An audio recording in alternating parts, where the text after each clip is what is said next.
जय शंकर की दोस्तों, आज मैं आपको शत्रुनाशक यंत्र के बारे में बताऊंगा। खासकर जिन लोगों को शत्रु बिना बात ही परेशान करता है, उस शत्रु की वजह से व्यापार में घाटा बना रहता है, परिवार में कलह का माहौल बना रहता है और जो आगे बढ़ने के लिए पदोन्नति में भी रुकावट पैदा करता है। अगर आप ऐसे शत्रु से परेशान हैं तो आप भी इस शत्रुनाशक यंत्र से उस शत्रु का नाश कर सकते हैं। अगर आप किसी को बिना बेवजह ही परेशान करने के हिसाब से अगर इस यंत्र का निर्माण करते हैं तो आप स्वयं ही परेशान होने लगोगे। अगर आपका शत्रु वास्तव में ही है और उस शत्रु से निजात पाना चाहते हैं तो यंत्र आपके लिए बड़ा ही लाभदायक साबित होगा। दोस्तों, शत्रुनाशक यंत्र बनाने की विधि को सही से जानें। अगर आप यंत्र की विधि सही से नहीं जानोगे तो यह यंत्र किसी काम का नहीं है, यह यंत्र काम ही नहीं करेगा। यंत्र की विधि सही से अच्छे से बनाना और जो मैं विधि आपको बता रहा हूँ उसी विधि के अनुसार ही आप इस यंत्र का निर्माण करना। ऐसा नहीं है कि आपने अपने हिसाब से इस यंत्र का निर्माण कर लिया, नहीं, जो इसकी विधि बताई जा रही है उसी विधि के अनुसार करना चाहिए। अगर आपको यंत्र बनाना सीखना है तो मैं आपको यंत्र बनाना सिखाऊंगा।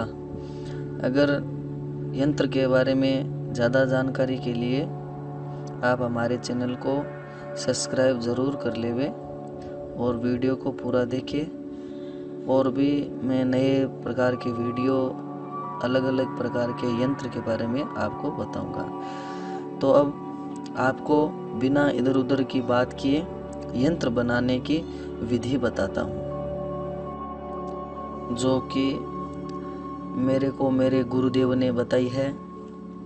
इस यंत्र को रात्रि काल में 11 बजे से लेकर के 3 बजे के आसपास में आपको लिखना है।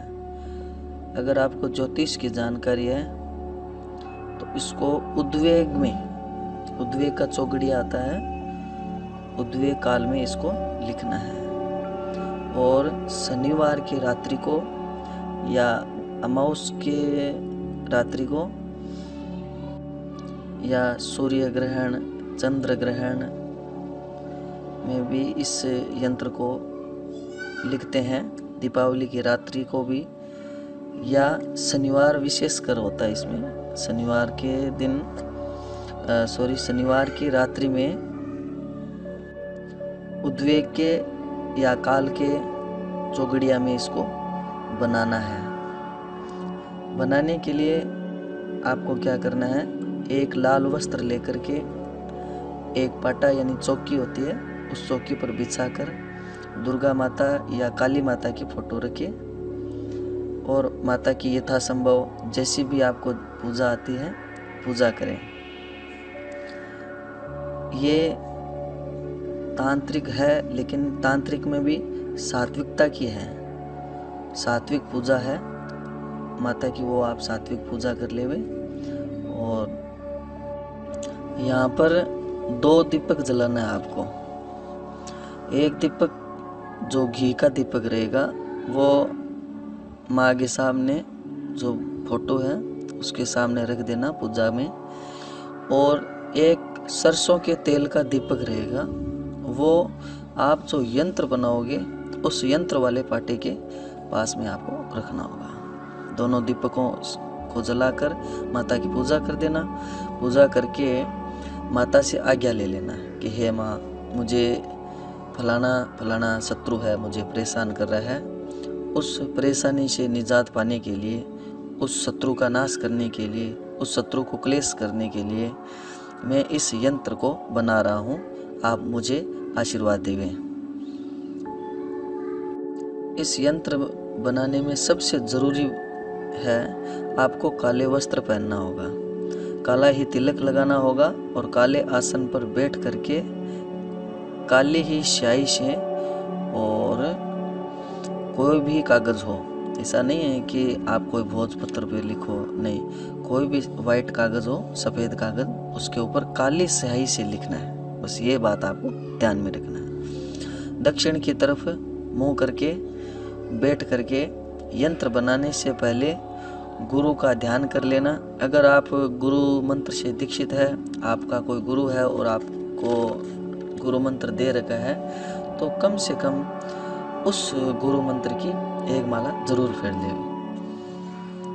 इसके बाद में आपको इस यंत्र को लिखना है। यंत्र लिखने के लिए भैंस के गोबर, जो गोबर होता है उसका रस निकाल लो, जो गीला गोबर होता है उसका रस निकाल लो, किसी कपड़े से रस निकाल कर किसी लोहे की कील से इस यंत्र को लिखें। लिख करके देवी के सामने रख देवे, वो जो देवी का पाटा उस पे नार के पास में रख देवे।